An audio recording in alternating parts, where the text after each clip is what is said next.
В Якутске наша съемочная группа побывала на базе ОМОН и узнала, как проходят тренировки бойцов. Охранники правопорядка отрабатывают приемы рукопашного боя.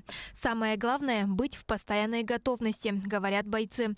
Реагирование на вызовы, которые поступают с соцобъектов, обеспечение охраны общественного порядка – все это и не только в зоне внимания росгвардейцев. Профессию не выбирал.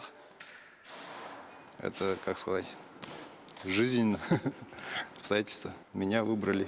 Служба в ОМОНе мне нравится. Работаю давно. Восьмой год уже служу. Чтобы люди спокойно спали. Спортивная жизнь росгвардейцев богата и разнообразна. Навыки стрельбы, которые необходимы при выполнении служебных задач, бойцы оттачивают вот на этом специальном тренажере. Доля секунды, и пуля должна попасть в мишень. Однако у тех, кто не обладает меткостью, с первого раза не выходит. Здесь нужна особая техника.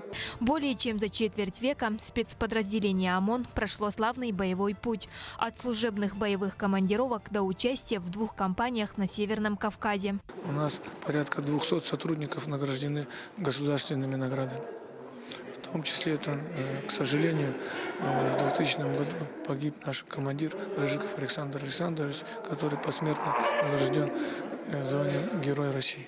За прошлый год установлен 21 факт незаконного приобретения, изготовления наркотических средств. На учете Росгвардии состоят порядка 90 тысяч владельцев, более 160 тысяч единиц огнестрельного оружия. У нас немножко идет снижение, а по количеству преступлений, которые совершены из зарегистрированного оружия, практически снижение идет 2 раза. 42 было зарегистрировано в 2018 году, а 25 преступлений получается у нас в 2019 году. Росгвардия сегодня за внедрение новых технологий. Рекомендуют юридическим и физлицам делать ставки на умные дома. В планах с помощью именно этой системы охранять имущество граждан.